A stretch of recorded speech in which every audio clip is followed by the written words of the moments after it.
Senator Alan Cayetano. Thank you, Mr. Senate President, Majority Leader, dear colleagues. And before we start, may I congratulate also the Senate President for his speech yesterday. Akma talaga sa panahon. Thank you for reminding us to settle down. May we also remind you to settle down since you're still single. Pero mahirap yata yun, Minority Leader. Mahirap na masaya. Okay. Thank you, Mr. President. May I start by reading a verse from a prophet who is respected by Muslims, Christians, and Jews.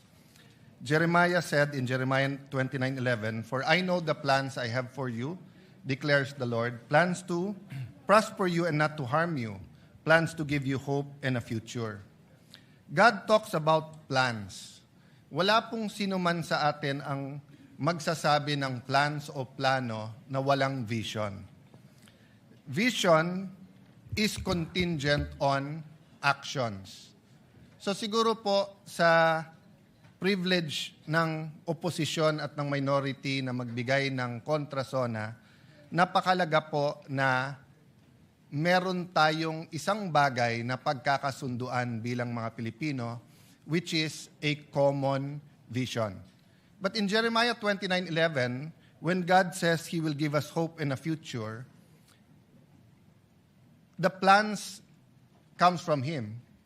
But if we choose our own plans, or if we choose the plans of the devil, the reverse will happen. We will not have hope, we will not have a future, and instead of prosperity, we will have harm. Many, many times in the 1980s, I asked my dad about politics, about government, governance. Minsan tinatanong ko, bakit marami kang kaibigan sa oposisyon? Bakit marami kang kaibigan sa media? Bakit ganyan ang debate sa batasan pambansa? Ano ang issue ng Marcoses at ng Aquinos? Not knowing that two of them will be my colleagues today, not knowing that we will have a President Aquino and President Marcos much later. But there was always a common thread in the answer of my father when I would ask him questions. He would say, para sa inyo to, para sa mga kabataan to, kayo pag-asa, para sa next generation ito. It is in that spirit that when I read the Bible and see the Father's heart, the relationship of a father and a son should be the relationship of leaders of a country, leaders of a province, leaders of a city, leaders of a barangay with his constituents. So payagan niyo ako, Mr. President, na ipagpatuloy itong conversation na to na tawagin nating kontrasona sa pamamagitan ng pagtatanong ng isang anak sa isang ama at pagsasagot ng isang ama sa kanyang anak. So, syempre po, ang unang tanong ng bata o ng anak, Tay, Tatay, Dad, ano po ba ang state of the nation? Syempre po, sasagutin natin siya, Anak, ang state of the nation ay isang paglalahad ng estado o kalagayan ng ating bansa. Kamusta ang ating komunidad? Kamusta ang ating gobyerno? Ang ating ekonomiya? Maganda ba takbo ng buhay? Hirap ba ang ating mga kababayan? Tay, bakit po kailangan ng state of the nation? Sagot po ni Tatay, para may starting point tayo na pag-usapan natin nasaan ba tayo ngayon? Saan ba tayo papunta? Paano tayo pupunta doon? Ano ang vision, goals, plans, at mga programa? Ano ang pananalapi na kailangan natin para ma-achieve yung vision na yon na gusto natin puntahan? Kaya kasunod parati ng SONA ang pag-deliver ng Executive Department ng national budget or yung kanilang proposal sa both houses of Congress. Anak, nasa demokrasya tayo. Kaya hindi pwedeng diktahan lang tayo. Kailangan natin ng national discussion.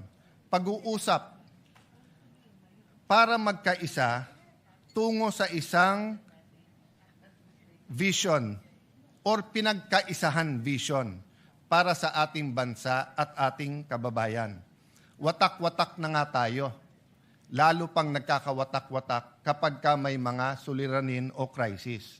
Ano kaya ang pwedeng magpakaisa sa atin? Or ano po kaya ang pwedeng magbigkis-bigkis sa atin? Una po, ang pagmamahal sa Diyos. Pangalawa ho, pagmamahal sa isa't isa. Pero ngayon po, pag binabash natin yung isa't isa, nagagamit na rin ng Diyos, nagagamit din yung pagmamahal sa bayan, pagmamahal sa isa. So may I propose that we work together for a common vision. We will disagree how we get there. We will disagree what to prioritize, how much to put where, how much time to spend on each issue. But if we agree on a common vision, then we have something to truly give the next generation. Tay, ano po ba ang vision? Ano po ba ang goals? Ano po ba ang plans? Vision ay siyang nakikita ng isang leader o na isang community. Ito ay isang kaisipan na kung saan niya gustong dalhin ang kanyang pinamumunuan. Kailangan ng pagkakaisa papunta sa isang vision. I'm reminded of the story told by many people, including Dr. Miles Monroe, of the story of Walt Disney. There was this particular ride that was going to be groundbreaking, first of its kind sa Disneyland.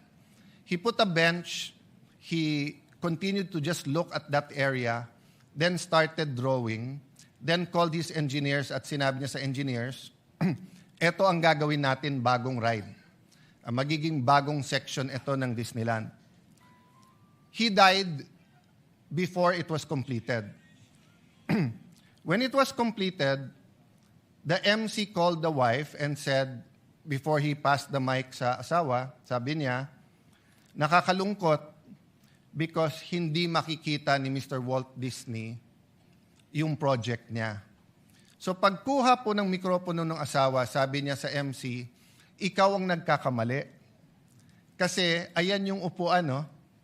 Araw-araw nakikita ng asawa ko yung project kasi may vision siya. Tayo, ngayon lang natin nakita yan.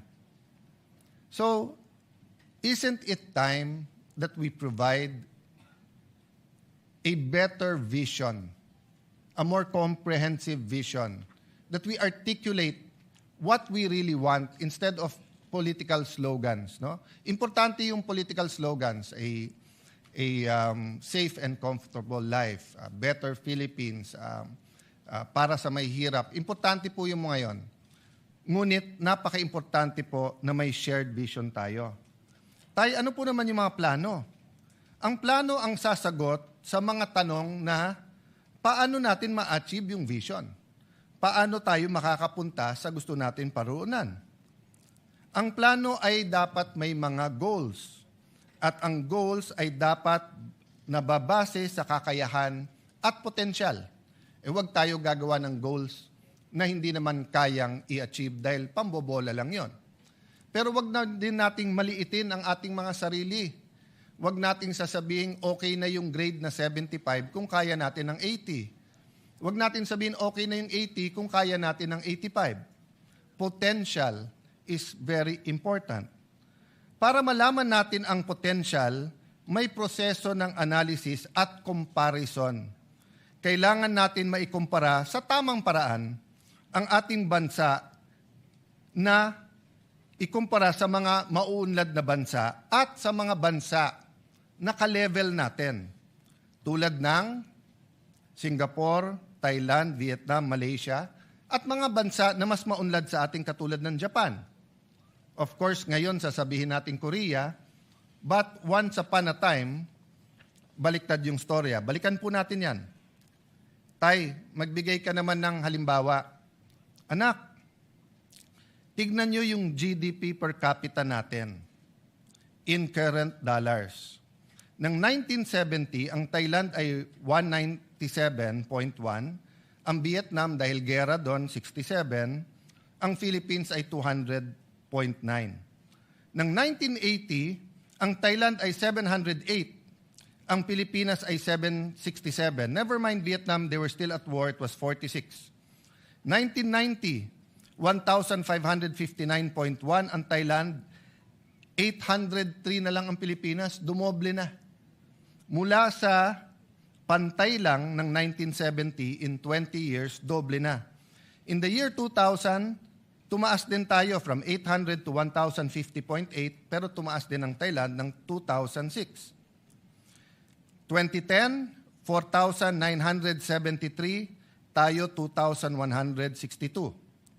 Hindi ko na isa-isahin yung mga bansa, pero tignan nyo po. Sa ngayon, Thailand, 8,056. Pang-87 sa mundo. Pilipinas, 4,170, pang-119 sa mundo. Vietnam, 5,066, pang-101, pang-111 sa bansa. Pero tignan nyo po, 1970, 67, 1980, 46, 1990, 98. Hanggang 1990, $100 lang ang per capita nila. 2,404. 2010, it was 1,600. Pero ngayon po, nasa 5,000 na. Malaysia, 13,000. Singapore, 98,000. South Korea, 36,000. Japan, 35,000. Tay, ano ba ang estado talaga ng ating bansa? What is the state of our nation? Ang estado, anak, ng ating bansa, ang ating bansa ngayon ay dumadaan sa kahirapan. Mahirap, anak, mahirap. Mahirap, ngunit malaki ang potensyal. Mahirap, ngunit may dahan-dahan na pagbabago. Mahirap, ngunit malaki ang potensyal. May mga pagbabago, ngunit puno ng pagsusubok. Puno ng pagsusubok at ng peligro. Hirap ang mga namamasadang tricycle at jeep, mga riders. Hirap sa taas ng presyo ng diesel at kuryente. Hirap ang ating mga magsasaka. Mga anak ng magsasaka, ayaw na po nila maging magsasaka o farmers. Hirap po ang mga estudyante, marami rin pong tumitigil sa pag-aaral. Hirap po ang ating mga OFWs kasi tumaas man ang presyo ng dolyar, labis din tumataas ang presyo ng bilihin at ng kuryente sa ating bansa. Tay, malaki din ba ang potensyal ng ating bansa? Malaki ba ang potensyal ng Pilipino at Pilipinas? Nako anak, siguro sa buong mundo baka Pilipinas ang pinakamaganda potensyal. Bakit po? Mayaman at maganda ang ating bansa. Pag-usapan natin pinakamataas na bundok. Pag-usapan natin ang pinaka-humble na plains. Pag-usapan po natin ang dagat, ang ilog. Pag-usapan natin ang kahit anong mineral, ginto, pilak, nickel. Pag-usapan natin langis, natural oil. Meron po tayo. Pag-usapan naman natin ang Pilipino. Sabi nung iba, natural resources natin ang number one blessing ng Panginoon sa atin. Hindi po. Ang Pilipino ang number one blessing sa Pilipinas. Napaka-adaptable ng Pilipino. Dalin mo sa Middle East, dalin mo sa Ukraine, sa Europe, Southeast Asia, Africa. Tinitingala. Gawin mong nani o yaya, nagiging pangalawang nanay. Gawin mong aid sa dentistry, mas gusto pa siya kaso dun sa kanyang dentist. Yung mga nurse natin, lalong hinahanap kaso sa mga doktor. Yan ay sa Japan man, yan ay sa London or sa Amerika. Napakalaki ng potensyal ng mga Pilipino at napakagaling natin sumunod sa batas basta't tayo'y nasa abroad. Tay, ano po yung peligro? Anak, ang number one na tinuturo parati sa amin ay ang edukasyon ay ang great equalizer. Yung aking ang ama ang sinabi sa akin, anak, lahat ng iiwan ko sa inyo, pwedeng mawala, pwedeng mawaldas, pwedeng nakawin, pero ang edukasyon na nakamtam mo, walang pwedeng magnakaw sa iyo yan. Pero bakit ko sinasabing may peligro? Unang-una po, yung sa problema ng pagkabansot or yung pong sinasabing stunting. Sinasabi na hanggang 25% or 1/4 po ng Pilipino ay nasa endangered ng stunting. Naging bisita po ng Pilipinas ang Pangulo ng Singapore at naging privilege po ng Taguig na maging bisita dahil may proyekto po sa ospital ang kanilang isang foundation, ang Temasek, at napakaganda ng mga teknolohiya. Pero nagulat po kami sa speech ng Pangulo ng Singapore. Sabi niya, kasi ito'y isang finance person, magaling sa negosyo, magaling sa finance. Sabi niya, sa lahat ng nakita niya sa gobyerno, ang pinakamalaking return sa tao ng isang bansa ay yung first 1,000 days. Yung simula sa mabuntis hanggang 1,000 days nung bata, sapagkat pag siya'y nabansot at apektado ang kanyang mental and physical growth, apektado din po ang kanyang emotional growth, apektado ang kanyang health. So kahit anong scholarship, kahit anong gold card ng PhilHealth na ibigay mo sa bata na nabansot na, ay hindi mo na maibabalik. Hindi mo na, yung stunting ay pwedeng maging irreversible. So yun po ang number 1. Kailangan nating pagtulong-tulungan yung peligro sa ating bansa yan. Can you imagine 1 out of 4 Filipinos who could be the best pilot, the best accountant, the best lawyer, who could be someone who discovers the cure for cancer, who could be the next Hollywood star, who could be the next tennis star after Alex, the next Carlos Yulo. Hindi niya makakamtan ang kanyang pangarap at kanyang potensyal. Bakit po? Dahil hindi kaya ng magulang niya, pero ang gobyerno bilang pangalawang magulang ay may ibang priorities. Siguro naman, Mr. President, dear colleagues, we will all agree, stunting has to be a priority. We keep doing the same thing and expecting different results. Mali po yun. Mga suliranin sa ating education system, I recognize every single person, our Secretary of Education, Secretary Angara, our colleague Bam Aquino, every single person here, Ate Pia, Tess Daman, Joel Villanueva, lahat po, siguro isa-isahin ko lahat ng senador dito, of course,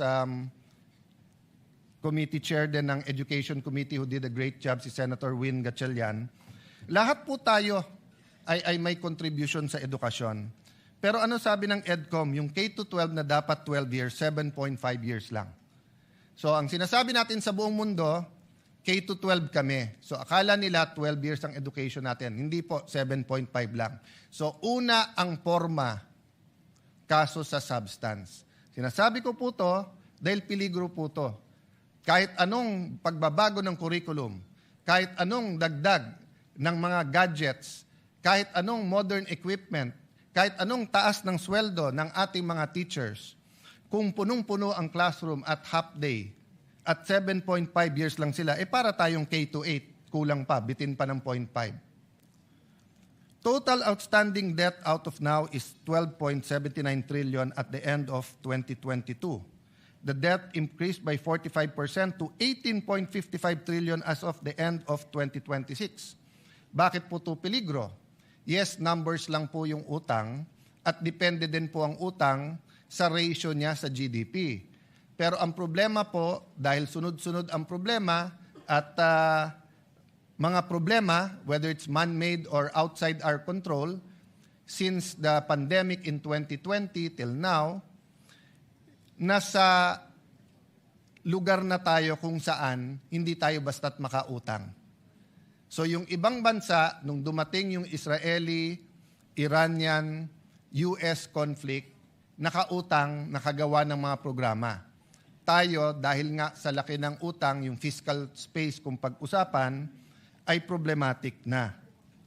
Hirap din po ang ating mga magsasaka. Kanina lang po, yun po ang pinag-uusapan dito. Senator Pangilinan, Senator Loren, Senator Amy na may puso talaga sa agriculture.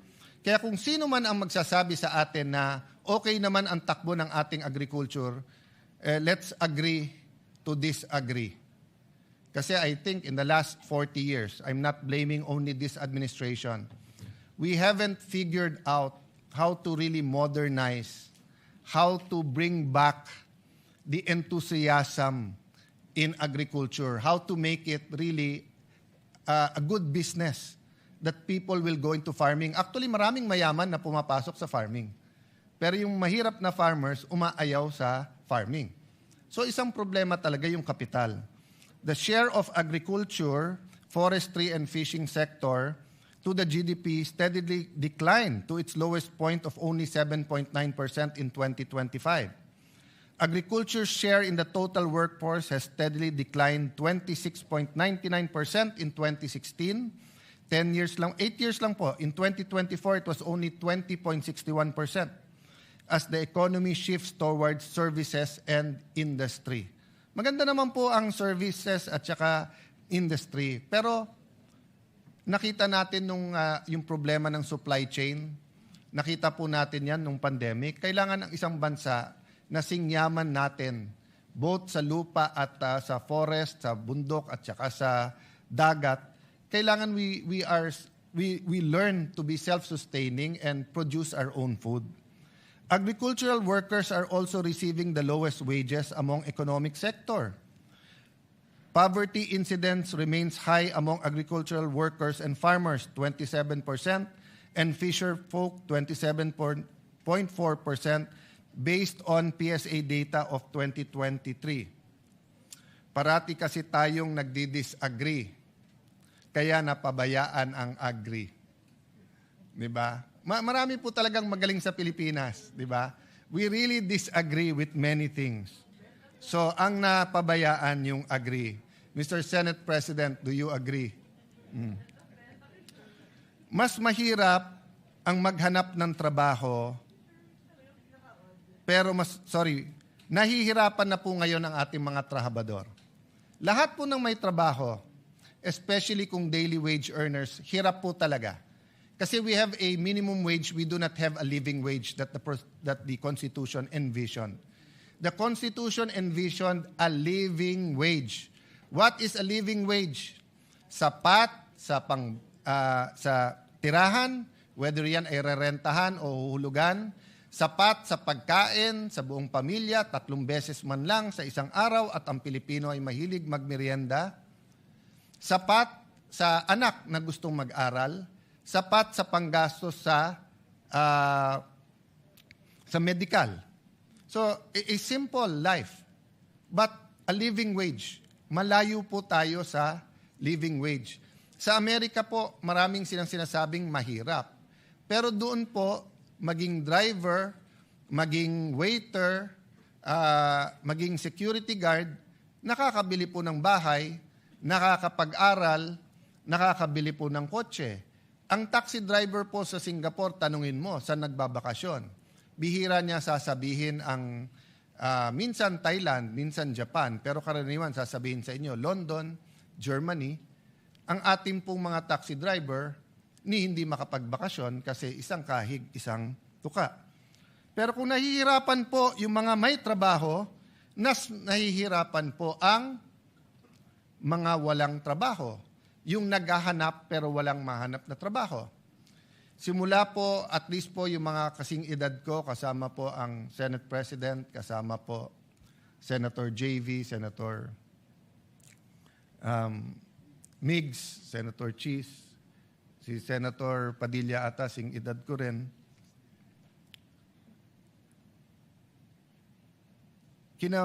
Namulat na po kami na may OFWs. And may mga lugar po na mabibilib ka. For example po, ibang-iba ang akalain ko sa Saudi. Pero pagdating ko doon po, kahit draftman kahit hindi po siya architect or engineer, bossing-bossing doon. talagang sanay sa mga lugar, etc. No? May mga peligro din, pero lalo po kung ikaw isang professional, ikaw isang architect, for example, doon, na pagtatapos yung anak at magka-ambisyon man sila na yung anak nila ay magtrabaho din doon, it is from strength to strength or from one level of socioeconomic status to a higher level. Hindi katulad po, for example, ng iba nating mga nani sa Hong Kong na ang kinikita ay katumbas po ng 18 to 25,000 pesos. Kung 5 yung anak, it barely pays the bill. So malamang po yung asawa OFW din. So malamang po yung anak kay tita or kay tito or kay lolo o kay lola tumitira at lumalaki. At ang problema, dahil nga sa poverty, hindi rin po nakakatapos yung iba, second generation sila na OFWs, pero hindi tumaas ang antas ng trabahong at ng kita na inaasam-asam nila. So ang tanong ko, Mr. President, going back to vision, can we not have a vision, whether it's 5 years, 10 years, 20 years, where a Philippine president can say, at this year, there will not be any more, let's say it's 2026. Wala bang pwedeng magsabing in 2041 or in 2050? Yung totoo hindi bola. O in 10 years, wala nang Pilipino na OFW na napilitan lang mag-OFW dahil walang trabahong maganda sa Pilipinas. So you will always have expats, you will always have OFWs who want to work somewhere. So if artists love Europe, let them go to Europe. If you want to specialize in a certain branch of medicine and want to study in the US or London, you're free. But yung sasabihin mong, hindi, chef ako. So may nakausap kami sa Singapore. I think ang sweldo doon is between 70 to 110,000. Semi-fast food pa yon.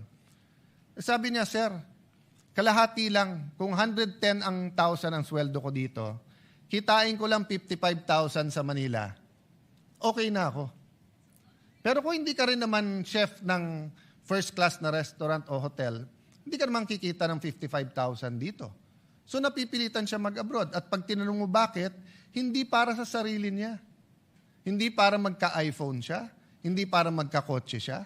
Kung hindi para makapag-aral yung kanyang mga anak. Para may bahay ang kanyang mga anak. Negosyante, Mr. President. Usually, negosyante ang nagbibigay ng kulay, nagbibigay ng sigla, at pumapalakpak pag may sona. Pero yung sunod-sunod na problema, some we under our control, some hindi. What is not under our control? 2022, patapos yung pandemic, nangyari yung conflict ng Russia at Ukraine, may mga inflation na nangyari. Flood control, in a sense, it's under our control because it could have been stopped, pwedeng hindi, or how are we handling it? Iran, US, and Israel, it's not in our control, but how we reacted is up to us. Nauna pa yung Senate Yung sa ating protect at ang ating Senate President nagpatakbo nun. Yung uplift, sumunod na lang yon. So we could have reacted faster and better. Having said that, nandyan na yan, how do we prepare ourselves to not only be active, proactive, but to really achieve what we can achieve through our potential. Hindi yung pwede na. So tay, tanong nung anak, sinong may kasalanan? Well, anak, madaling magturo. The easiest thing to do for the opposition is to point at the administration. The easiest thing to do for the administration is to point to the secretaries. Secretaries can point to Congress, which they sometimes do. We sometimes point to them because it's the implementation. The local government will point to us, and then to the national government and the local government, and the national government will point to the businessmen. So, ang daling magturo. Pero siguro, anak, for the sake netong state of the nation at paano tayo magkakaroon ng common vision, sabihin na lang natin ganito, parati naman merong kasalanan, pero ang pag-usapan natin, sino may responsibilidad? Kasi maaring hindi mo kasalanan, pero may responsibilidad ka pa rin. Di ba? So, those not involved in the flood control are still responsible na ayusin natin ang bansa at tanggalin ang corruption. Those walang kasalanan dahil tumaas ang presyo ng diesel, dahil may problema tayo sa fertilizer, dahil byproduct siya ng natural gas. Di natin kasalanan yon. Pero may responsibilidad tayo sa mga jeepney drivers, taxi drivers. Sa ating small businesses, all around the world, same statistic, halos. Sabi po natin dito, and I think the Senate President cited this during his opening of the session yesterday, 99.63% of establishments are micro, small, and medium enterprise, contributing 66.97% to job generation and 40% to our GDP. Pero anong number one problema ng negosyo sa ating bansa? Dagdagan ko pa, problema ng gusto magnegosyo, may magandang idea, masipag, matalino. Pero ang problema, walang kapital. Pag tinanong ng gobyerno, ang gobyerno, saan kami kukuha ng kapital? Sasabihin bangko. Hindi ka naman basta pautangin ng bangko eh.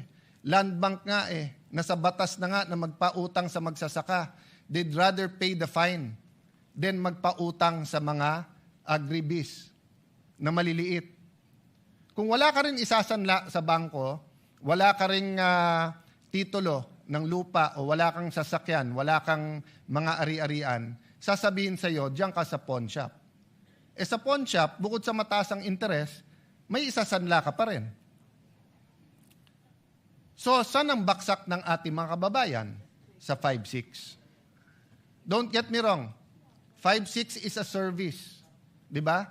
So, for example, sa palengke, wala ka ng kapital, may piyesta o kaya Pasko, maraming namamalengke. Kung kikita ka naman ng more than 20% in 1 month, let's say 25-30% tubo mo o kaya 10% per week, so 40% a month, kapit ka na sa patalim sa 5-6. Kasi yung 5,000 mo, babayaran mo ng 200 a day, 6,000, may get 20%. Pero napakataas pa rin nun. Ang yumayaman sa Pilipinas, yung nagpapautang ng 5-6, hindi po yung umuutang. So pagdating po sa gobyerno, sabihin, ilan administrasyon na, Sir, bakit hindi natin magaya yung 5-6? Bakit hindi tayo magkaroon ng programa? Ano to ha? The estimates are 20 billion, 50 billion, 200 billion. It's big business. Ano sagot ng gobyerno? 5-6? May pamalit ba tayo doon? Ang sagot ng gobyerno, 6-7. 6-7 lang. O, i-google nyo yung 6-7, walang ibig sabihin. So, balik ka na naman sa 5-6.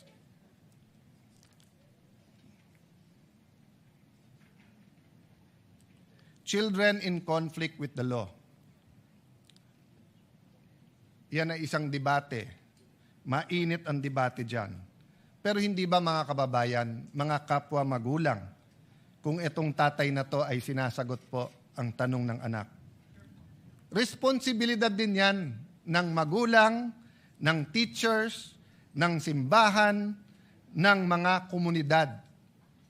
Sabi nga po, di ba ni Hillary Clinton, it takes a village to raise a child. Yes, there is something that caused that child to become violent. Whether siya may mental disease or problem, whether siya na-depressed, whether siya ginamit ng mga kriminal, the point is, Mr. President, there is a blame, but there's also a responsibility. Pag ang isang lugar, whether sa US yan, whether sa Latin America, whether yan po ay sa Africa, whether sa Tondo, whether it's in any rough neighborhood, at sasabihin marami ng gangs yan, it is our joint responsibility. In the end, there is a specific blame, and there is a general responsibility. Habang usapan natin yan, mahabang usapan yan, Mr. President, but eventually, we do have to discuss it sincerely and very deeply. Tay, bakit mahirap ang ating estado? Ano ba ang pumipigil sa ating bansa? Well, may mga bagay nga na wala sa ating control, yung mga external. May mga bagay na nasa ating control. Pero may mga bagay din na ina-address natin directly, pero ang problema, kultura. For example, we have to address corruption. But we have to address the culture of corruption. Sasabihin natin, wag magnakaw sa flood control, pero ina-address ba natin ang pandaraya pag nangongopya sa exam? Ina-address ba natin yung simpleng pagsisinungaling sa araw-araw? Ina-address ba natin na sa bawat kailangan ng Pilipino, lisensya, business permit, real property tax, customs, ay may lagayan? So, the culture of corruption continues to lay hold. And as a Christian, I believe there's a spiritual aspect to that battle. There are spirits that control, di ba, that are principalities and authorities. Kaya sabi sa Bible, you have to bind, then you have to occupy. Hindi sapat na mawala yung iba't ibang scam. Kaya nga palaki ng palaki ang scam sa ating bansa. Policies ay nagpapahirap din sa atin. Nabanggit ko na kanina yung K-12. Mukhang tama si Senator Jinggoy Estrada. Tanggalin na natin ang 1 o 2 taon sa senior high kasi K-10 na 10 taon na nag-aaral ang bata na mas kumpleto ang gamit niya ay mas mabuti kaso sa K-12 pero 7.5 years lang ang pinapasok ng ating bata. Another example, ang bata ngayon karaniwan sa highly urbanized ay half day. Sabi niya, Tay, ang ganda naman ng tinuturo ng aming mga teachers. Magagaling naman ang aming mga teachers. Yung nasa mga religious schools, parochial school, Christian schools, yung mga nasa madrasa, Brother Robin, no? Sabi, maganda naman tinuturo sa amin Maka-Diyos. Anong problema? Hindi po kung ano tinuturo nila, kung anong nakikita nila. Children learn by what they see, what they experience, not by what they are taught. So, Mr. President, that's a lesson. Mr. President, that's a lesson to us. It is a lesson to us, Mr. President, that in everything we do, the children are watching. And they learn from that. So whether it's the internet, television, whether it's news, whether it's cartoons, whether it's video games, all of this influence them. So what's the solution? Maging klaro kung ano tama at kung anong mali. Diba? Kahit mapanood nila, pero nakita nila, eto, naparusahan dahil mali, matututunan nila mali. Pero Mr. President, pag nakita nila yung mali, nagiging tama sa matatanda, I remember in the 1980s, yung kasama ko parate, he was in the Marines and they were asked during martial law to lecture about not having colonial mentality. Ano po ang ginawa nila? Nagtuturo na ang local is as good as imported. And then kumuha ng sigarilyo, at that time, dito pa pinapasok yung sigarilyo, kinuha Blue Seal. So, yung mga tinuturuan, hindi matuto. Mr. President, pumunta ka ng Hong Kong, Singapore. Sabi ni Senator Pia, pati sa Thailand. Napaka-liberal na nga sa Thailand dahil ang cannabis ay pwede, pero ang vape hindi. I think kay Senator Win Gatchalian, ang ating Senate President, without an S, sorry. Ang halimbawa, ang nagsabi na may nagpakita ng statistics, I think that was 3 years ago, na despite being heavily regulated, hindi na-re-regulate. Halimbawa, sa Baguio City, inulat mismo ng City Health Office na may 350 menor de edad ang nahuli dahil sa pagve-vape sa loob ng 1 taon. Ayon din sa isang survey, 1 sa bawat 7 kabataan Pilipino na edad 30 hanggang 15 ay kasalukuyang gumagamit ng vape. Nakita din na malaki ang tinaas ng paggamit ng vape ng mga kabataan nitong mga nakaraang panahon at mas marami ring kabataan dati namang hindi naninigarilyo ang nagsisimulang gumamit ng vape. Tay, ano naman yung issue sa PhilHealth? Ay nako, pabayaan na natin si Risa Antiveros, si Senator Bongo, si Senator Pia Cayetano, si Amy, at lahat ng iba, si Senator JB, na napakahaba na ang diskusyon doon. Pero ito lang ang sasabihin ko sa iyo, anak. 20 years ago, more or less, or more pa, maybe more than 20 years ago, nagkaroon ng programa ang Thailand. Magbayad ka ng 100 baht, libre na lahat sa ospital. Ngayon, 30 na lang. 30 baht, libre lahat. Ba't hindi po natin magawa yun? Ganun lang kasimple. Medyo humaba na yung speech ko, anak, kaya hindi ko nababasahin yung statistics ng health. Tay, pinapanood ko ang Pangulo kahapon, bakit unang-una niyang binanggit ang flood control? Ganyan ba ka-importante yung issue na yan? Bakit una niyang binanggit? Anak, biggest issue of the year yan eh. At pinakamalaking skandalo sa corruption in our history. Anak, importante ma-resolve yan.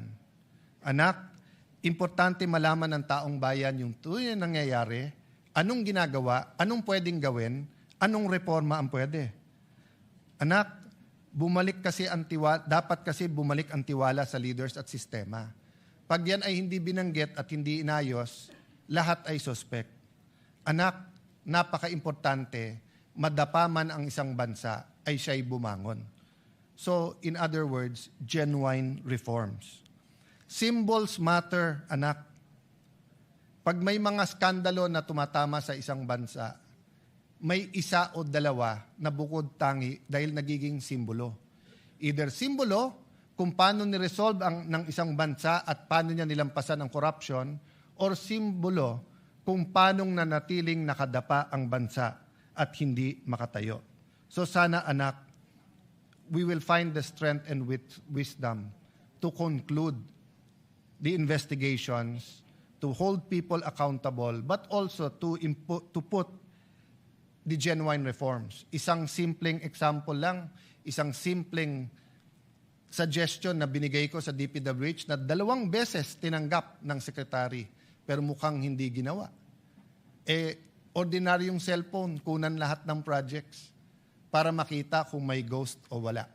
So 1 year later, the problem is hindi pa kumpleto yung data. Pero wag ka mawalang ng pag-asa, anak. Walang bansa sa mundo nang hindi dumaan sa corruption. At walang bansa na umunlad na hindi niya kahit papano na-address ang corruption. Tay, bakit ba pinilit mo na dito tayo sa syudad tumira? Kasi anak, dati at least sa probinsya may makakain ka. Ngayon, dito sa mga syudad, lalo sa Metro Manila, libre ang uniforme pag nag-aral, may scholarship pagka college, pagka single parent, kapag ka PWD, pag senior, may regalo, may cash gift, meron pang minsan mga giveaway. Dito anak, may internet. Mr. President, in 1980, 1/3 lang ng Pilipino ang nakatira sa urban. 2/3 ay sa rural. And we know around the world, mas maganda ang ugali ng mga nakatira sa rural. Mas may sense of community, sense of camaraderie. Mas may malasakit sa isa't isa. Pero napilitan ang mga kababayan natin sa rural. Bakit po? Go to certain parts of France, of UK, even the US, Canada. Rural, pero may kuryente, may tubig, may ospital, may eskwelahan, may internet. Sa atin hindi. Pag sinabi mong urban, sigurado po yan, mayaman. Pag pumunta ka ng rural, mahirap. Ang problema, ang mahirap sa rural, pag pumunta sa urban, mahirap pa rin. Mas maginhawa buhay, pero mahirap pa rin. Mahirap po. So, Mr. President, we should have a real rural development project. That was something I heard a lot in the 70s, 80s, 90s. Pero siguro, kasi mas maganda talagang ang sabihin sa isa't isa, sa syudad ako nakatira, nakakalimutan natin. May I pay tribute to isang USEC ng DBM, I think USEC Abuel. I remember when she topped the bar, sabi ng isang reporter sa kanya, "Ma'am, ano pakiramdam mo ng isang taga-probinsya ay nag-top ng bar?" The reporter, I think from there, but I'm not sure from Manila or from there, was referring to na hindi ka taga-Manila. Kasi dati, karamihan ng top 10 nandito sa Manila, Manila Law Schools. Sabi po niya, "Excuse me, Baguio is a city." So hanggang ngayon po sa atin sa Metro Manila, pagka hindi ka sa Metro Manila or Metro Cebu o Metro Davao, or minsan taga Metro Cebu ka na, Metro Davao, ang dating sa atin sa mga Metro Manila, taga probinsya kayo. Walang masama po maging sa probinsya. Ang problema po, bakit wala tayong rural development program? Which brings us to transportation. Mr. President, ako'y natutuwa na narinig ko po yung additional trains at stasyon na sinabi in both zonas. Last year zona at ngayon. Pero bakit po, kung titignan natin ang national budget, kalye pa rin ang ating tinututukan. Tignan nyo po ang Laguna Lakeshore, yung ginagawa pong highway po dyan. Nasabi natin last year at umuo ang DOTR Secretary, umuo ang DPWH Secretary, na pag-aaralan nila kung lalagyan man ng kalye, lalagyan din ng tren. Pero wala akong nababalitaan magandang plano para sa tren na magkakabit ng probinsya ng Rizal, probinsya ng Laguna at Metro Manila. Napakasimple lang po niyan. Ginagawa na po yung kalye. Nire-reclaiman na po yung lake. Ganon din po ang Mindanao Railway. I have to speak because wala po dito si Senator Bato. Pero sa last year budget natin, inamin po ng DOTR kung lalagyan lang nila ng 10 bilyon. And I think Senator JV mentioned this 7 years, basta bago ako mag-DFA or after ko mag-DFA, binabanggit na to. So nagka-problema sa funding sa China. Pero yung phase 1 po ay pwedeng pondohan ng ating gobyerno. Bakit hindi? Huwag tayong pumayag na yung pagkakamali ng Metro Manila at ng ibang lugar sa Luzon ay maging pagkakamali ng Mindanao.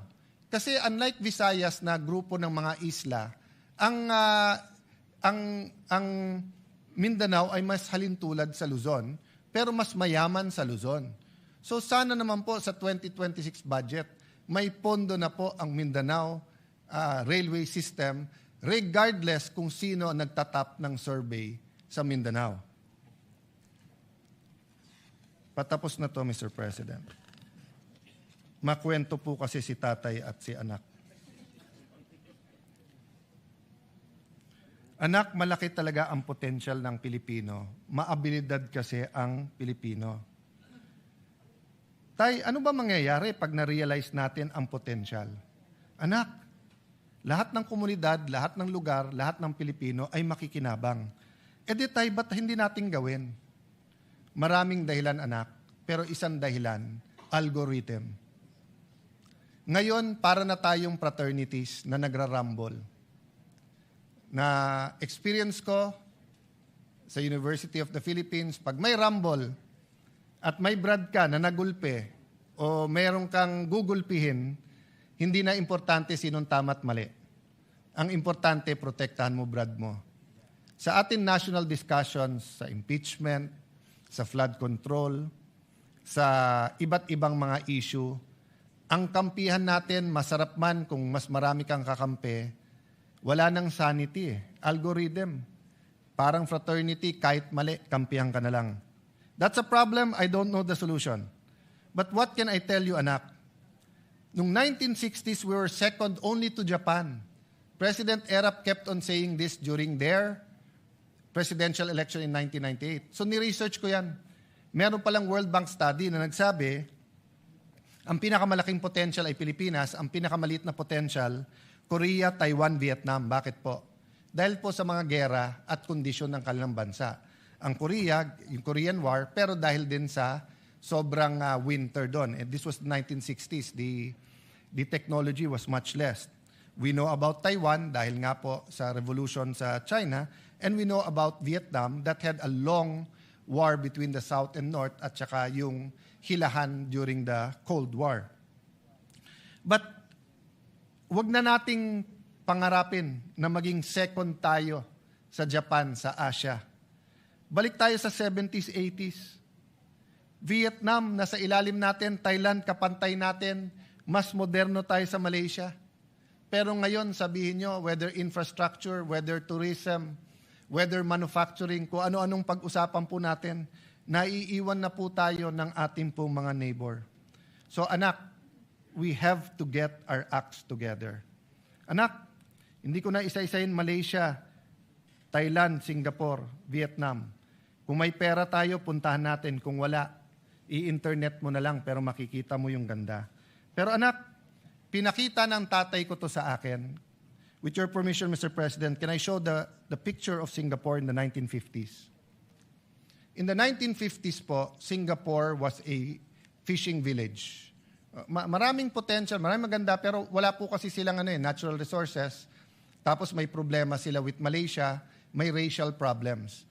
In fact, maraming taga Davao ang meron pong nani na galing po sa Singapore. Pero ngayon po, ano na itsura ng Singapore? Next slide, please. Next slide, please. At kahit anong indicator po, human index indicators, health, education, quality of life, safety, kung hindi number 1, number 2 ang Singapore. So madalas sabihin ng aking ama sa akin, anak, isipin mo, 1 generation lang kaya yan. Kasi yung iba sinasabi, 100 years, 200 years. Hindi, 1 generation. But you know, my good friend and brother in Christ, Jeremiah Bellica, who's here, the irony is we're in Singapore, and we had a conference talking to Christians from all over the region, and pinakita niya tong picture na to, or similar to this. Next slide, please. He showed this picture. Hindi niya ni-label nun, kaya hindi ko nakilala kaagad. And it wasn't so far ago. It was in 1996. Ito po ang itsura ng Bonifacio Global City. Next slide. Pinakita niya po ano na ang itsura ngayon ng Bonifacio Global City. In 20 to 30 years po, not only did a city rise from 5 million a year in 2009 na budget sa scholarship, 1 billion na ngayon. From a few hundreds to a few thousand, more than 50,000 scholars, between 15,000 to 80,000 pesos. From Fort Bonifacio, catering to mostly Metro Manilan, richer cities, yung nagtatrabaho dyan, in the last 10 years, napakaraming engineers, abogado, chef, na nag-graduate, mga professionals, dahil nga nag-rise up in less than 30 years. Next slide, please. President Pinoy saw the potential. So, this is just a comparison. Next slide. Ilan administrasyon ang sinubukan ibenta yung part ng FTI? 2012 po to. Ano na itsura ngayon ng Arca South? I was there last Sunday sa Landers. Dinala ko yung anak ni ate at mga pamangking ko. Next slide, please. It's turning out to be, quite a beautiful development. At yung traditional barangays ng Senate, ang Signal Village, Marlica Village, ang Upper Bikutan, Western Bikutan, napakaraming residente ang naglalakad na dyan. So, Mr. President, kaya po natin. I don't have time now and I don't have the pictures of how Cebu City, Mandaue, Davao City, Iloilo, Bacolod, your city, Mr. President, Valenzuela, Mandaluyong, Cagayan de Oro. I was thinking if I'm going to mention the city of Senator Jinggoy and Senator JV, but I will mention San Juan. No? But my point is, Mr. President, may pag-asa eh. Di mo kailangan maghintay na matagal. So nung bata ako, gusto ko na sabihin sa matatandang politiko, panay sabi nyo, para sa amin eh. Pero kayo lang yung mayaman eh. Di naman nagbabago. Kaya wag tayong magalit sa mga bata ngayon if they're demanding that when we said this is for you, they want to see faster results. At kaya, Mr. President. So in that sense, let me close, Mr. President, by saying, let's take a second look in having a new local government code, giving more decentralization. Actually, I will push the envelope dahil nakatingin sa akin si Robin Padilla na may kakampi siyang mabigat. Kakampi po niya si Dr. Jose Rizal na nagsabing federalismo ang dapat sa Pilipinas. So, Mr. President, there are system changes that can help our country. But it won't happen kung may problema tayo sa demokrasya. Sabi ng Pangulo, I am president not only of my family. And it is worth yung palakpak na binigay sa kanya. But can we add, the President is also not only the President of the administration, he is also the President of the opposition. And respectfully, I believe that Senator Bato is fleeing unjustly because he cannot get justice. I believe Senator Jinggoy and Senator Marcoleta are political prisoners, and that if it wasn't weaponized, they will be able to at least go out on bail. So, Mr. President, these are things that we should talk about as a Senate. Beyond politics, beyond emotions. Sabihin nyo na mali ako, but should they be allowed to attend the impeachment? Sabihin nyo na mali ako, and they're not political prisoners, but are they getting the justice? Pantay-pantay ba ang hustisya o selective justice po tayo ngayon? Mr. President, I don't know if there's a slide, but if there is, please put it on. So, ang huling tanong nung anak, Tay, ang daling sabihin, common vision. Pero ano yung common vision na yan? Actually, nasa preamble ng ating Constitution. And allow me to read it. We, the sovereign Filipino people, imploring the aid of Almighty God in order to build a just and humane society and establish a government that shall embody our ideals and aspiration, promote the common good, conserve and develop our patrimony, and secure to ourselves and our posterity the blessing of independence and democracy, under the rule of law and a regime of truth, justice, freedom, love, equality, and peace, do hereby ordain this Constitution. Anak, ito ang batas ng ating bansa. Pero may mas mataas na batas dito, ang batas ng Diyos. Anak, ang isang bansa na hindi niya kilala ang kanyang sarili, yung walang identity, walang mangyayari. So, Mr. President, let me put that forward. Whether as individuals, as a community, as a country, let me quote Dr. Miles Monroe, identity is important. Who am I? Second, what am I meant to do? A question of purpose. What is the purpose of the Philippine nation? And third, destiny. What am I meant to do? If we understand the preamble of the Constitution, we understand the law of God, we understand our destiny, purpose, and identity, we will be on our way.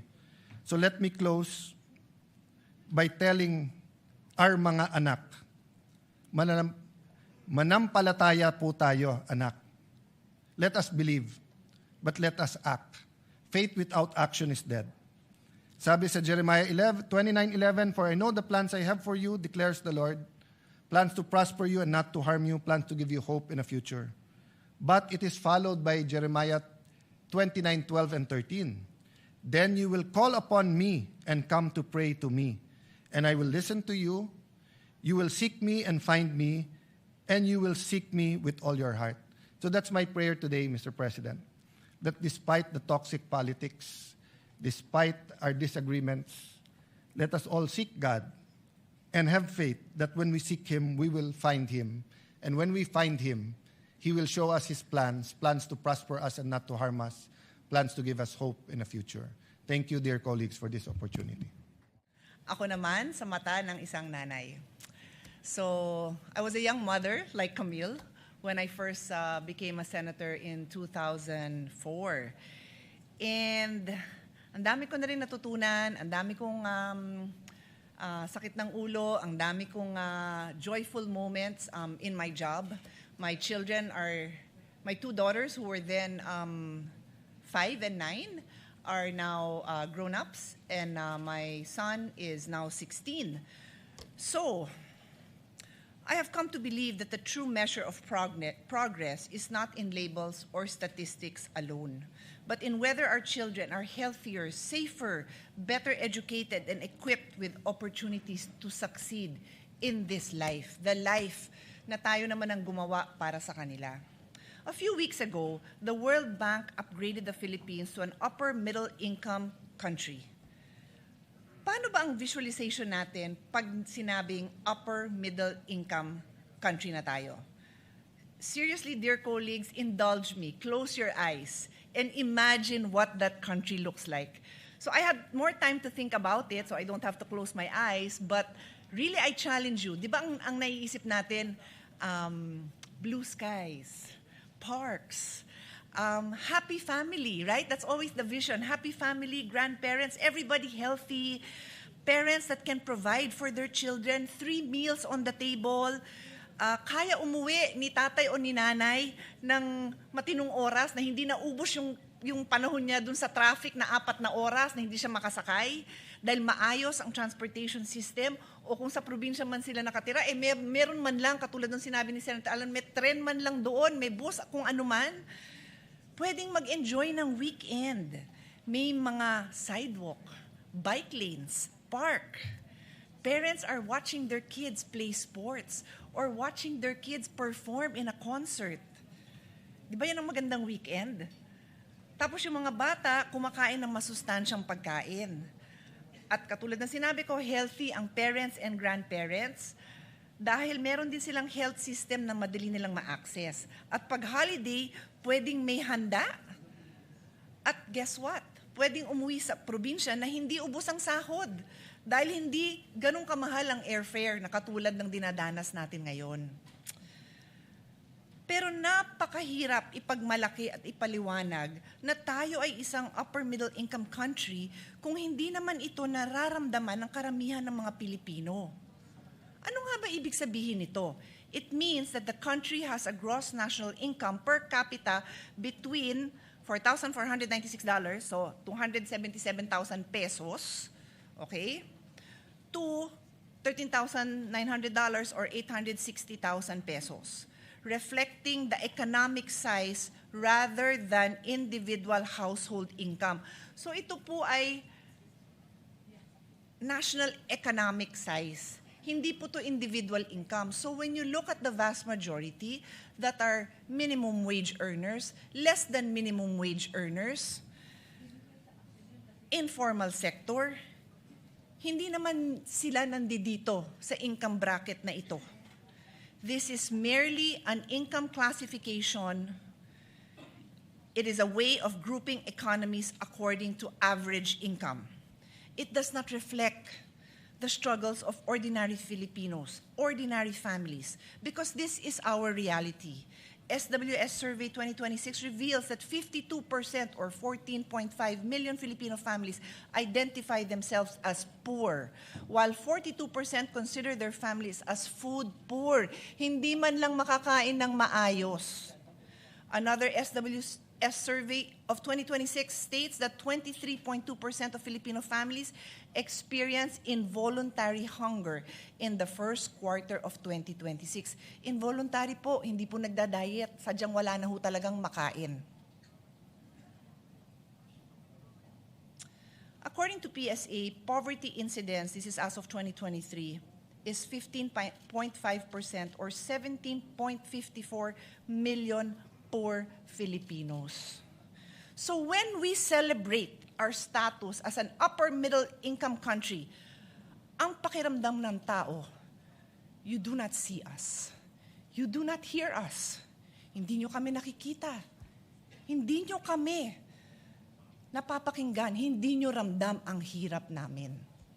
Kaya ako po, never ho ako nag-celebrate kahit ilang taong ko na yung naririnig na malapit na tayo mag-upper middle income. Because it does not translate to a better life for most of the Filipinos. I can spend all my time on this. I will not because yes, we can argue it is better because makaka-avail ng mas magandang mga loans and so on and so forth. Pero matagal pa ho ang effect nun. In fact, if you look at what investors are looking for, they have a long list of wants if they will invest in this country. Hindi lang basta yung makita nilang upper middle income ka. So I look to the SDGs, the Sustainable Development Goals. With only 4 years left before the 2030 deadline, and as the chairman of the Senate's Committee on SDGs, Innovation and Futures Thinking, we have been meeting with various agencies to understand where we truly stand. According to the data from PSA, out of 17 SDGs, only 10 have shown progress since 2015. Only 10. However, even among these 10, 8 are not progressing fast enough such that we will meet the targets of 2030. So, mukhang fail po tayo sa Sustainable Development Goals. Even more concerning is that 2 goals are actually moving backwards. These are the SDG 3 on good health and well-being and SDG 11 on sustainable cities. More on health later, but for now, I'd like to point out that the decline in SDG 11 on sustainable cities and communities is particularly alarming because, according to the United Nations, by 2050, nearly 68% of the world's population is projected to live in urban areas.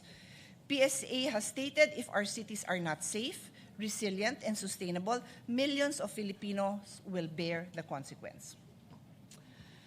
Sadly, in many of these areas, we still lack the timely and reliable data needed to know where we are making progress, if at all. And if we do not have unified data to measure our progress, we cannot improve at all. That is why, as we reflect on yesterday's accomplishment, as mentioned during the President's SONA, I want to ask a simple question. Are Filipino families truly living better lives? On health, we welcome the President's emphasis on preventive care, the expansion of YAKAP, and Gamot, and the implementation of zero-balance billing. These are important steps which I have also supported through the years. These are also aligned with the SDG goal number 3. But the true measure of universal health is whether every Filipino can obtain timely and quality care without being pushed into debt. On universal health care, it is anchored on the following pillars: preventive care, equipped health facilities, adequate health professionals, and sustainable funding. Without this, it remains a vision. Vision lang po, pangarap lang po, hindi reality. On PhilHealth and the Syntax and PCSO and PAGCOR collection, we recognize the full allocation of Syntax revenues to PhilHealth in the 2026 General Appropriations Act. I thank the now Senate President for supporting our push for this to happen. First time in many, many, many years. Despite this development, however, PhilHealth has still been deprived of over, listen to this, dear colleagues, over 292 billion in earmarked and unreleased funds. Pera po ng PhilHealth yan. 113.44 billion pesos is the unallocated Syntax collection from 2023 to 2025. May slide po tayo. Tingnan po natin. In 2023, the Syntax earmark for PhilHealth was 83.90 billion. Ang nasa NEP is 79 billion. Ang nasa GAA is 79 billion. So kulang ng 4.90 billion. Parang maliit lang naman. In 2024, 79.01 billion pesos ang earmark. Ang nasa NEP ay 80.28 billion pesos. Ang nilagay sa GAA is 40.28. Kulang ng 38.73 billion pesos. And in 2025, 69.81 billion pesos ang Syntax earmark. Ang nasa NEP po ay 53.13 billion. Ang nasa GAA, 0. And so, ang unallocated Syntax in the final, ang kulang po is 69.81 billion for a total of 113.44 billion. Nasaan na po yan? Pera po yan para sa PhilHealth, para sa papagamot sa ating taong bayan. Now, this is only the unallocated Syntax collection. Meron pa ho yan sa PCSO and PAGCOR. Ang sa PCSO and PAGCOR naman, ang PhilHealth share ay dapat 119.80 billion. Ang na-reflect sa GAA is 42.34 billion pesos. Ang kulang is 77.46. Na-release po ba yung 42? Kulang na nga ng halos kalahati. Hindi pa na-release. Zero ang na-release. Zero. Finally, yung sa unreleased appropriation, 2023 and 2024. Alam ko po ito, hindi po ako expert naman, hindi po ako nagme-memorize ng numbers, pero familiar po tayo dahil tayo po ang nag-defend ng budget ng health for these years. Ang unreleased appropriation, meaning na-appropriate na, nandyan naman nakalagay, 101.43 billion, never na-release. And that is why the total amount due is 292 billion pesos, almost 1/3 of a trillion. So tataka tayo, pinagmamalaki, 3 million ang nakinabang sa zero balance billing.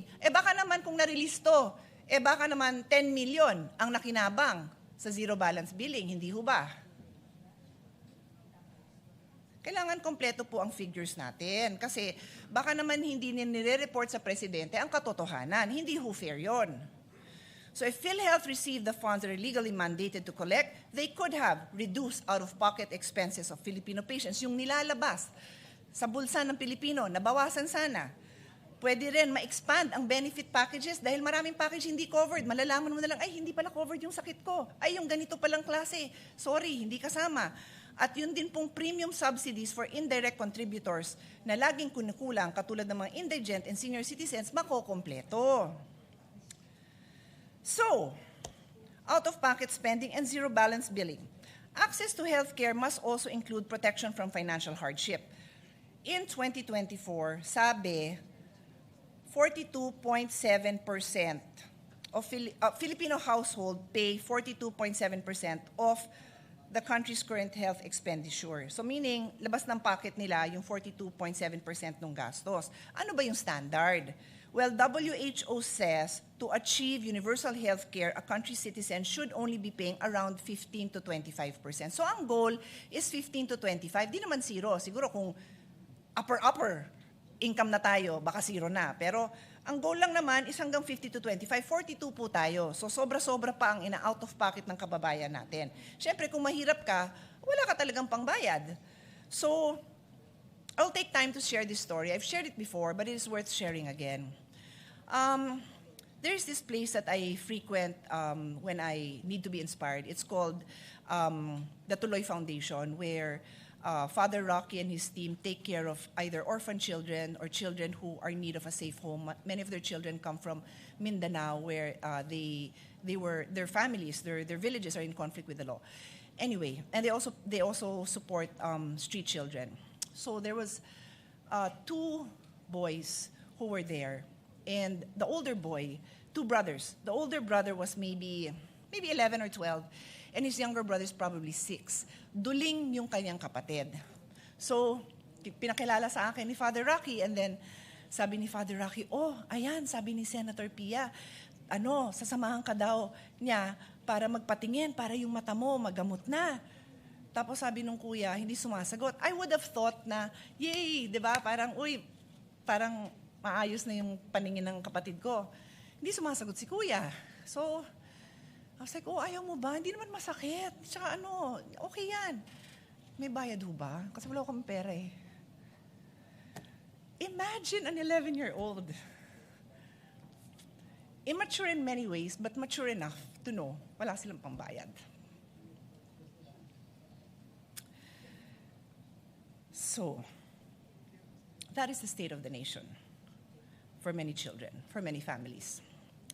The President reported that the expansion of zero-balance billing, which he said already benefited nearly 3 million patients, he mentioned that in his statement. That was already mentioned last year. And it took a week or even longer for the then Secretary of Health to explain that this only applied to DOH hospitals, DOH hospital wards. So meanwhile, the LGUs all over the country nataranta kasi syempre, yung mga constituents nila pupunta sa LGU hospital, nag-e-expect ng zero balance. Hindi naman available ang zero balance doon kasi kaka-launch lang ng program. So yun nga, it took a few weeks, finally, na-clarify na DOH hospital wards lang. Inulit po ngayon. Naintindihan ko po yun, dumadaan po tayo sa, ano ba tawag doon, pag tinetesting pa natin yung program, piloting pa lang, naintindihan ko po yun. Pero ito yung reality natin. Out of more than 1,200 government and private hospitals nationwide, zero balance billing is available in only 87 DOH-run facilities and 4 GOCC specialty hospitals and 6 LG hospitals that are now being piloted. So wala pang 100. So 1,100 other hospitals do not have zero balance billing. Again, hindi naman kailangan agad-agad, but i-announce natin to eh. Iklaro natin kung ano yung state of the nation natin. More than 1,100 hospitals do not have zero balance billing. So, these are the details. a vast majority of our country's healthcare capacity, including 346 LG-run hospitals and 864 private hospitals, do not have zero balance building. So ang mga kababayan natin, pag yan ang napuntahan nyo, sorry po, wala pong ZBB doon. This narrow scope is further compounded by geographical imbalances. 40 out of the country's 82 provinces do not have a single DOH hospital. So, 40 provinces, walang DOH hospital doon. Eh di paano? Sasakay ka ng tricycle, kalabaw, jeepney, para pumunta sa kabilang probinsya para maghanap ng DOH hospital. That is the reality. Again, alam ko naman it takes time, pero we have to be honest about where we are. The 87 DOH hospitals are concentrated in only 42 provinces and major urban centers. As a result, patients in underserved provinces must travel 3 to 4 hours across municipal lines just to reach a facility that offers zero balance billing. In urban areas like Metro Manila, bed capacity is predominantly provided by private hospitals, which far outnumber regional public facilities. So kung taga Metro Manila ka, mas konti pa rin. Madami na nga ang tao, mas konti din ang DOH hospital.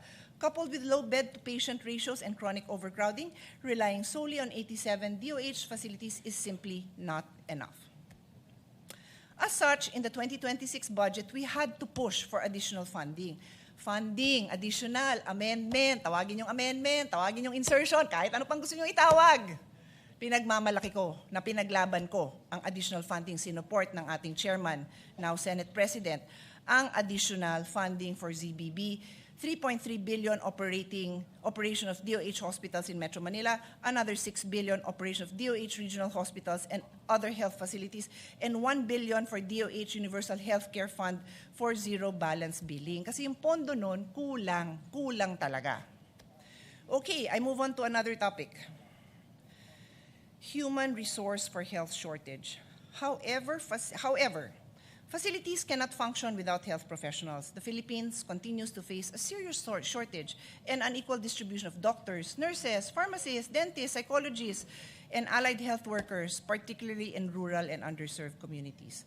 WHO estimated a domestic shortfall of around 200,000 health workers, while approximately 1/3 of licensed Filipino health professionals are working abroad. Mag-aral dito, naghanap na ng ibang future sa ibang bansa. As a consequence, the Philippines has only 21.2 healthcare workers for every 10,000 people as of 2026, far below WHO's benchmark of 44.5 health workers for every 10,000. So more than kalahati yung kailangan, more than double yung kailangan isupport ng isang health worker sa recommended ratio. This requires sustained investment, which this representation has advocated through the expansion of medical scholarships under the Doktor para sa Bayan at kasama ng marami nating kasamahan dito sa Senado. Tayo ho ang nagpupush niyan. Maraming salamat sa Senate. Additional medical schools and investment in allied health. When we passed this law, there were only 8 medical SUCs. Today, we have 28. I am so proud of the Senate for pushing for this. It is a collective effort of this body. We have also been pushing for more science labs because kailangan ng doktor ng mga partners in healthcare. So lahat ng allied health, yan naman ang kailangan natin din pagtuunan ng pansin. Nabanggit ko na nga yun, may shortage tayo sa pharmacy, sa therapy, occupational therapists, physical therapists, sports, sa speech therapists. Lahat po yun, kulang na kulang. Lab technician, yung kumukuha lang ng blood test, kulang po yan all over the country. And this is a whole of government approach. We need SHED. We need the state universities. We need the higher education institutions to be a part of this because saan naman natin dadamputin itong mga professionals? We have to train them. We have to encourage them to enter into these professions. And then we have to make them realize that they have a bright future in this profession, in this country. So marami pa talagang kailangan gawin, kailangan po ma-address ito. And I end on this interesting note. Today, and I've seen this a couple of times, may mga vlog po akong nakita sa Instagram ng mga foreigners na magre-relocate na daw sa Philippines because mas maganda daw ang treatment and care for children with special needs sa Pilipinas. And this, the one I saw yesterday was from a foreigner who lives in the UK. Wow. Wow. And I think that is a tribute to our healthcare workers because alam ko naman na may shortage. Alam natin yan. So may mga foreigners na namamangha pa nga sa nagagawang trabaho ng mga health workers natin despite the fact that sila ay overworked and underpaid. So congratulations talaga sa mga health workers natin. Okay, I go to another example. I'll try to keep this short because you've all heard me talk about this. Wow! And I think that is a tribute to our healthcare workers because alam ko naman na may shortage. Alam natin yan. So may mga foreigners na namamangha pa nga sa nagagawang trabaho ng mga health workers natin despite the fact that sila ay overworked and underpaid. So congratulations talaga sa mga health workers natin. Okay, I go to another example. I'll try to keep this short because you've all heard me talk about this. The vape epidemic. Data from the Food and Nutrition Research Institute reveals the rapid growth of youth vaping from 2015 to 2023, which recorded an increase in e-cigarette use of 0.8%, meaning less than 1%, to, guess what? 39.9%. Practically 40%, almost half of the youth are now vaping. Something that never even existed 10 years ago. A focus group research conducted by the Institute for Global Tobacco Control at the Johns Hopkins Bloomberg School of Public Health finds a tidal wave of flavors from e-cigarette manufacturers have been embraced by Filipino youth since 2022, not even 5 years ago, when the Philippine government lifted restrictions on e-cigarette flavors and lowered the legal purchasing age to 18. 21 years na nga po yun, dear colleagues. But this Congress, not this particular Congress, but the previous Congress, reduce the age to 18. Why? I do not know why. The US FDA, this is interesting, dear colleagues. I reported many times that the US FDA has rejected 55,000 flavors in the US because unhealthy yung flavors. I researched again, 1 million flavors na ang na-reject ng US FDA sa mga nag-a-apply na magbenta ng flavored e-cigarettes sa US. Ang Pilipinas, ilan ang na-reject? Sige nga, isipin natin. 1,000 applications kaya? 5,000? Ang nireport is that they have rejected certain applications because of the flavor descriptors. Because it violates a provision in the law that we have na bawal mag-describe ng fruit flavors, bawal din mag-describe ng dessert flavors. So na-reject yun because of the way it was described, not the content of the vape. So good luck sa mga nagve-vape, sa mga magulang na pinapayagan nyo ang anak niyo nag-vape o hindi nyo alam na nagve-vape dahil hindi po tested yung mga products na yan. Pwedeng lason ang vini-vape ng mga anak natin dahil hanggang ngayon wala pang natitest. Dahil binigay ng Kongreso ang power niya sa DTI na wala namang kakayanan ng DTI at hindi naman nag-aabala. For whose benefit? For the benefit of the vape manufacturing companies, many of whom are the same cigarette companies. That is the state of our nation. Vape promotional events using celebrities and endorsers and giveaways are still rampant and these are not allowed. Pero nangyayari pa rin. So I move on. Teenage pregnancy. I welcome the President's recognition of teenage pregnancy as an urgent national concern. When we fail to protect our youth from early pregnancy, we deprive them of a future. Napakahirap po ng problemang ito, Mr. President. And I intend to work with our colleagues who will be supporting clear measures on this. On sports, nako, napakasaya ko na nababanggit po ang sports. Aside from Kaloy Yulo, aside from Alex Ayala, nabanggit din po ang Philippine women's football team who made it to the World Cup 3 years ago and are going again next year. We're so proud. We're so proud. But it's not enough that we say that we are proud. We must invest in these young people. When does the investment happen? Not after they won, when they are training. So every year, and I don't know how many of our colleagues, but I know there's quite a few of us here who receive requests from our Philippine Sports Commission, from Philippine Olympic, from the various NSAs asking for support for the grassroots talent that they have identified. They need to train, they need to compete, they need facilities to be able to improve. I am a true believer that sports can change life. And I want to take this opportunity to thank the families, the private sector, the LGUs, and the coaches behind the success of all these athletes. Many of them are responsible for the success of these athletes. And we will never know who they are.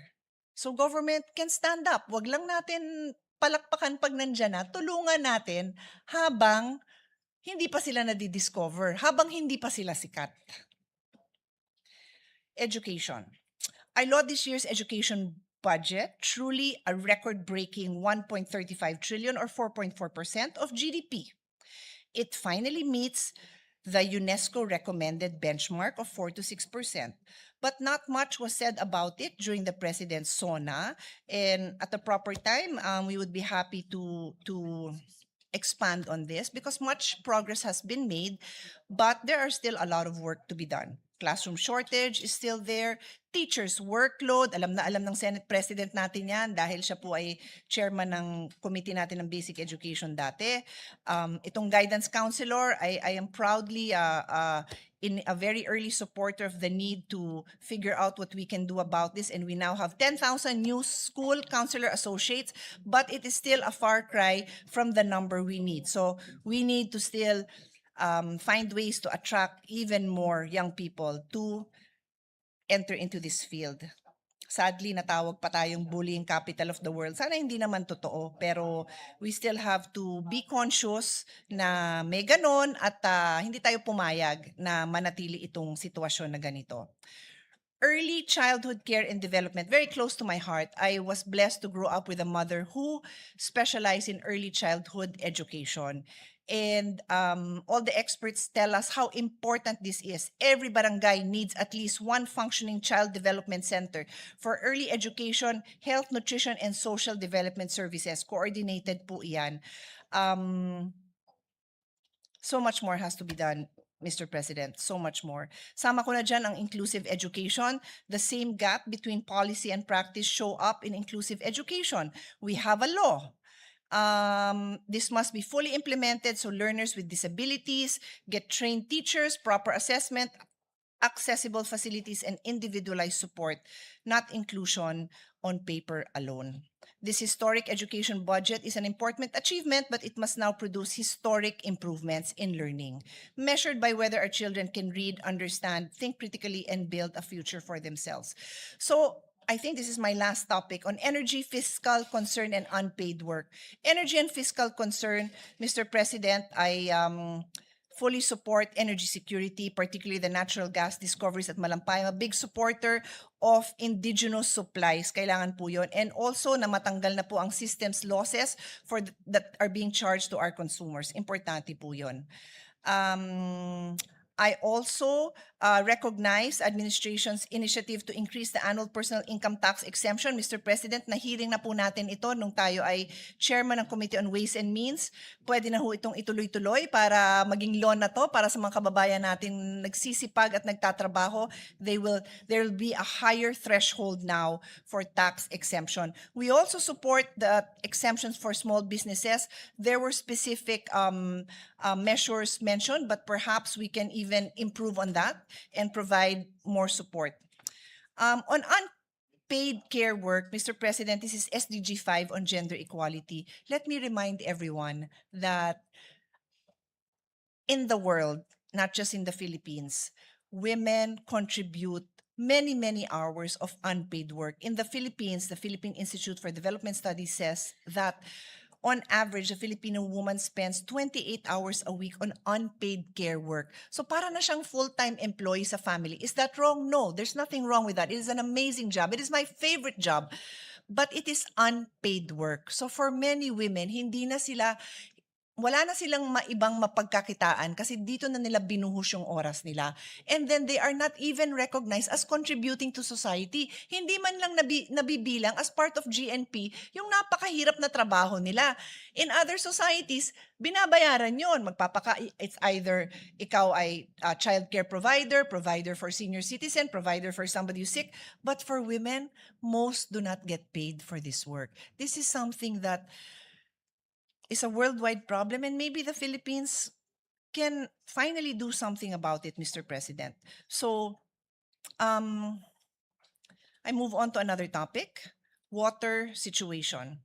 I welcome the President's continued commitment to irrigation, water security, and disaster preparedness. On water security, this is a pressing issue. The DNR reported that about 40 million Filipinos still lack access to a reliable water supply. The PIDS reports that 12.4 million remain without safe water.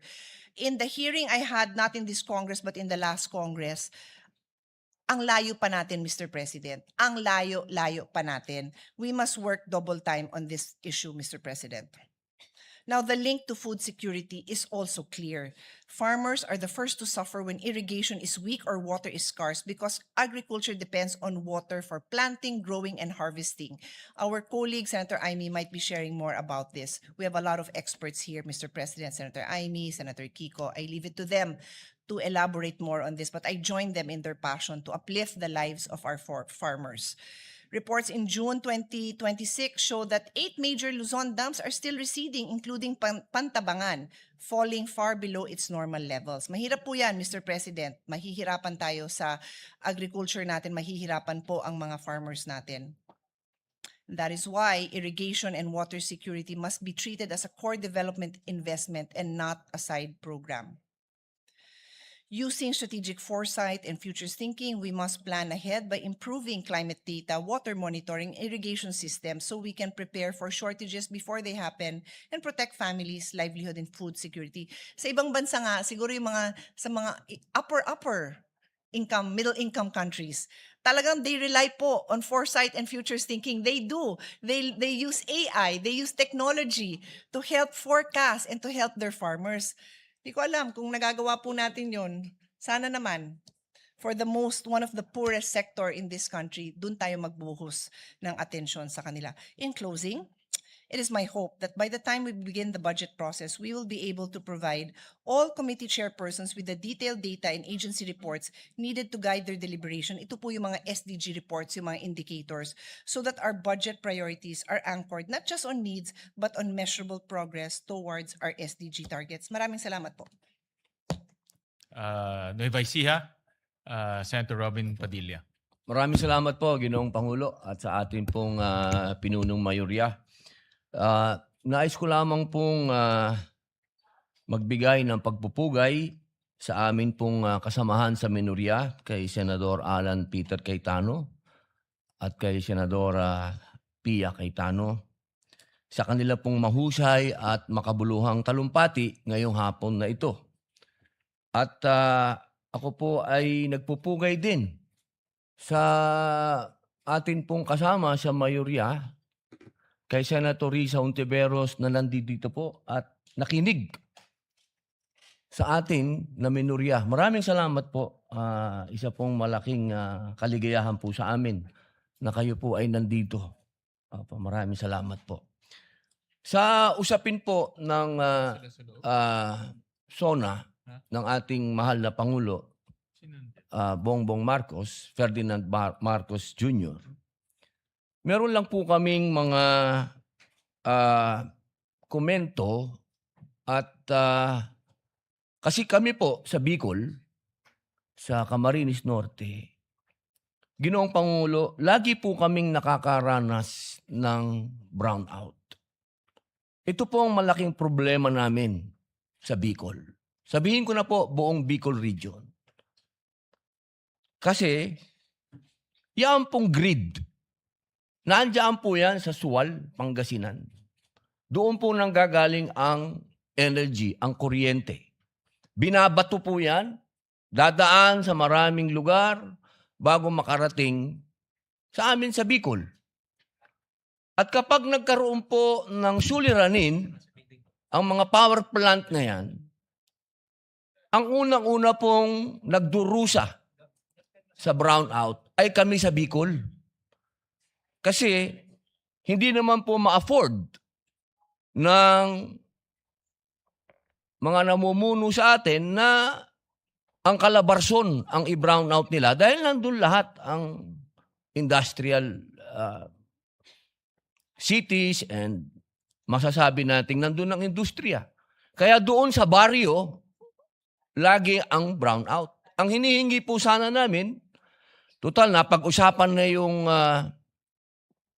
sinasabing system loss, bakit hindi po sana bigyan ng solusyon kung ano yung kailangan namin sa malalayong lugar? Bakit hindi po kami payagan na magkaroon ng otonomiya na bigyan kami ng kapangyarihan sa malalayong lugar katulad ng pag-decentralize o pag-devolve ng ilang aspeto ng energy development.